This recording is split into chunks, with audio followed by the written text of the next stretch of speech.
ನಮಸ್ಕಾರ, ಆದಾಬ್, ಜೈ ಭೀಮ್. ನಾನು ನಿಮ್ಮ ಭಾಗ್ಯನಾರಾಯಣ ಬೊಗ್ಗವರಪ್ಪು. ನೀವು ನೋಡ್ತಾ ಇದ್ದೀರಿ ಸುದ್ದಿ ಸರ್ಕಲ್.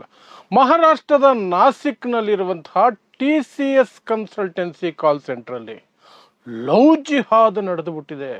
ಅಷ್ಟು ಮಾತ್ರ ಅಲ್ಲ, ಬಲವಂತದ ಮತಾಂತರ, ಬಲವಂತವಾಗಿ ಗೋಮಾಂಸ ತಿನ್ನಿಸೋದು, ಲೈಂಗಿಕ ದೌರ್ಜನ್ಯ ಎಲ್ಲ ನಡೆದು ಬಿಟ್ಟಿದೆ ಒಂದೇ ಜಾಗದಲ್ಲಿ.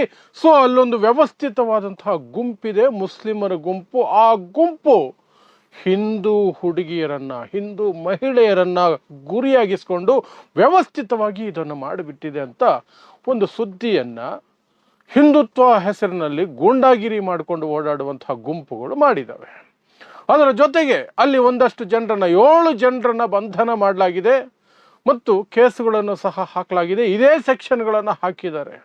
ಧಾರ್ಮಿಕ ಭಾವನೆಗಳಿಗೆ ಧಕ್ಕೆ ತರೋದು, ಬಲವಂತದ ಮತಾಂತರ, ರೇಪ್ ಮತ್ತು ಬೇರೆ ಬೇರೆ ವಿಚಾರಗಳು.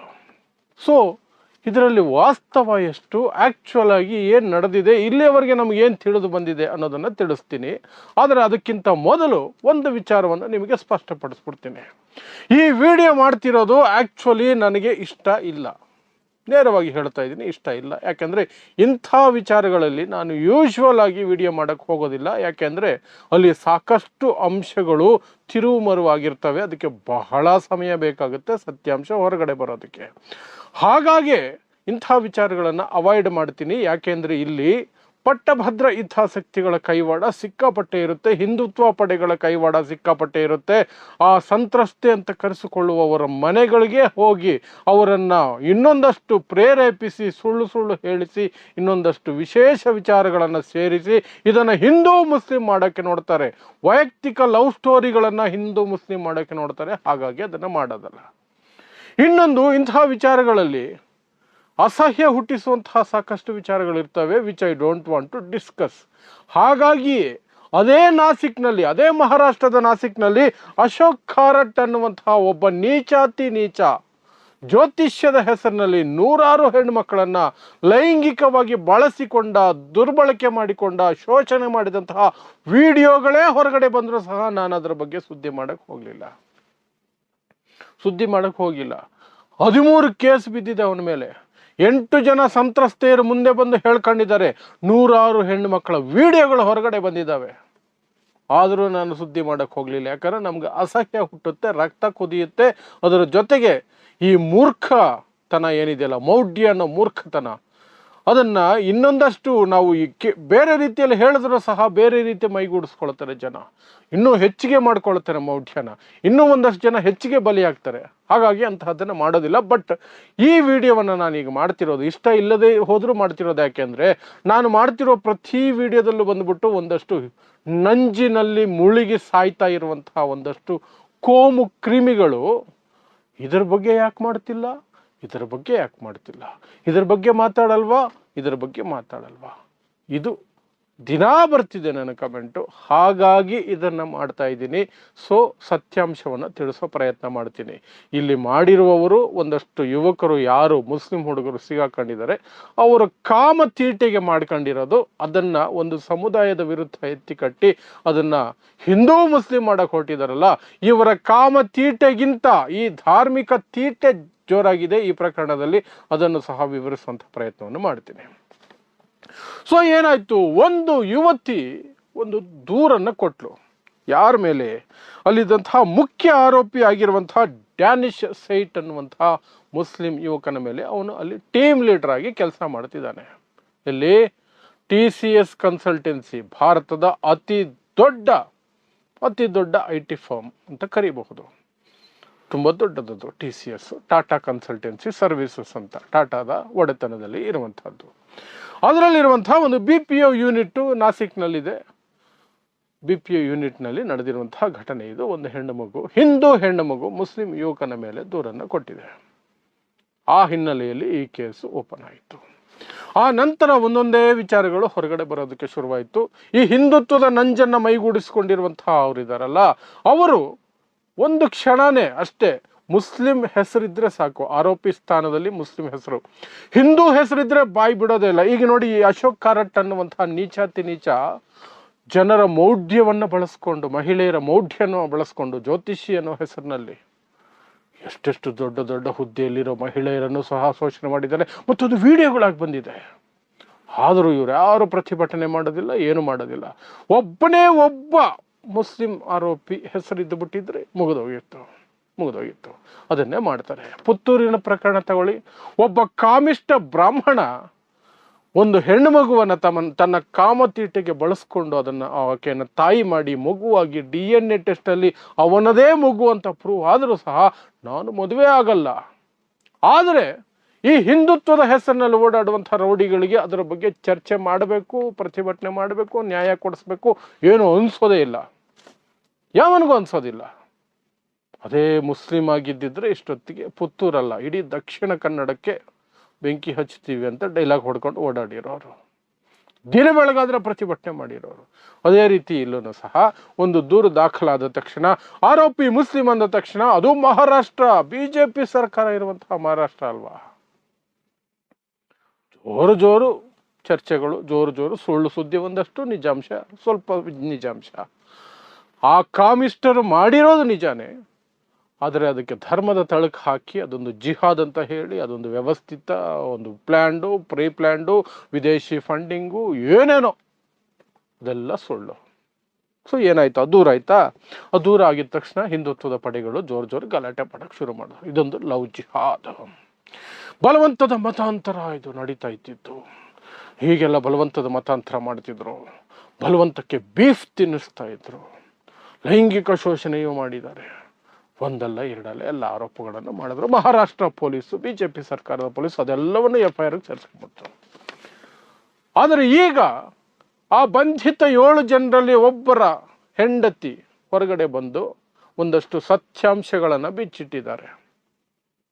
ಬಂಧಿತ 7 ಜನರಲ್ಲಿ ಒಬ್ಬರ ಹೆಂಡತಿ ಏನು, ಇದು ಆ ಡ್ಯಾನಿಶ್ ಸೈಟ್ ಮುಖ್ಯ ಆರೋಪಿ ಇದನ್ನಲ್ಲ, ಅವನ ವೈಯಕ್ತಿಕ ಲವ್ ಸ್ಟೋರಿ, ಬ್ರೇಕಪ್ನಿಂದ ಆಗಿರುವಂತಹ ಗಲಾಟೆ.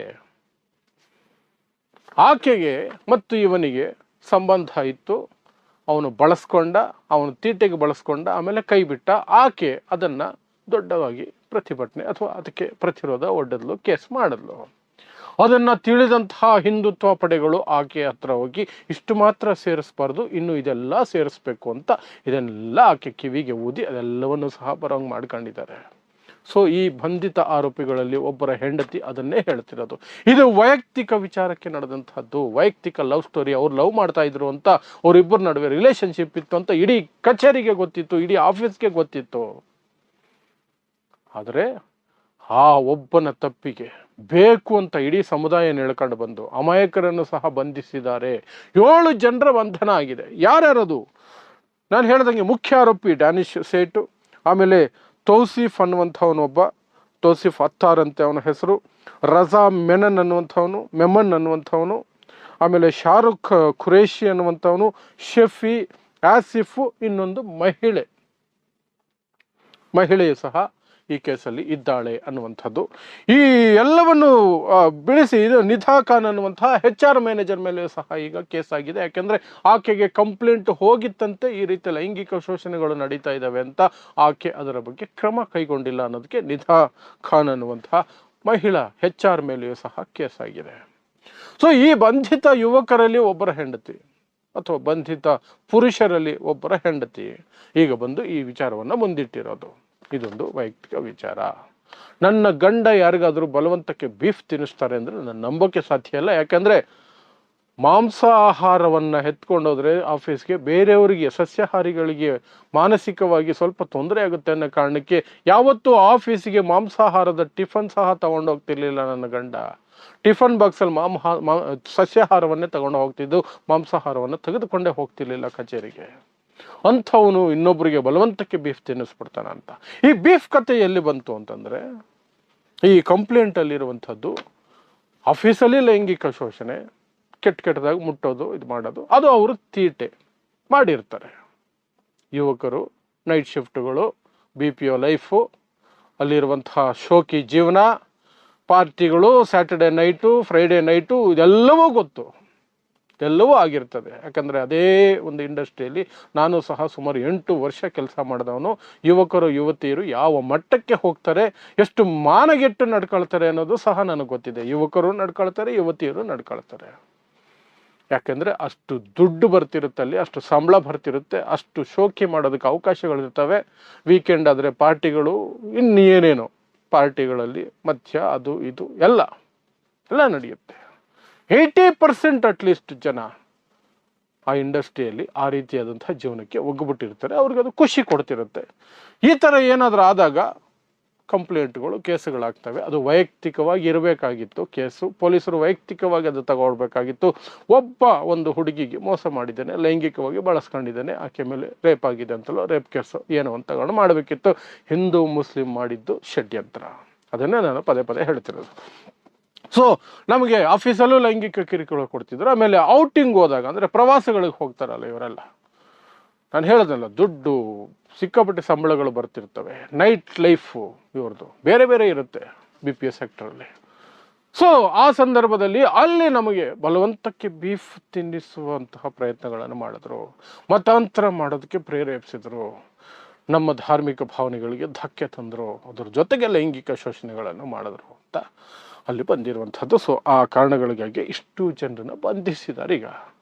ಸೊ ಅಲ್ಲಿಗೆ ಒಂದು ವೈಯಕ್ತಿಕ ಲವ್ ಸ್ಟೋರಿ ಬ್ರೇಕಪ್ ಆಗಿ, ಅದು ಬೇರೆ ರೀತಿ ಬೇರೆ ಜನಗಳಿಗೆ ಗೊತ್ತಾಗಿ, ಆ ಬೇರೆ ಜನ ಒಂದಷ್ಟು ಸಂಘಟನೆ ಹೆಸರಿನಲ್ಲಿ ಬಂದು ಕೈಕಾಲ ಅಲ್ಲಾಡಿಸಿ, ಅದೇ ರೀತಿಯ ಮನಸ್ಥಿತಿಯ ಸರ್ಕಾರ ಇದ್ದಿದ್ದರಿಂದ, ಅದೇ ಮನಸ್ಥಿತಿಯ ಪೊಲೀಸರು ಇದ್ದಿದ್ದರಿಂದ ಅದನ್ನು ಹಿಂದೂ ಮುಸ್ಲಿಂ ಮಾಡಿಟ್ಟಿದ್ದಾರೆ.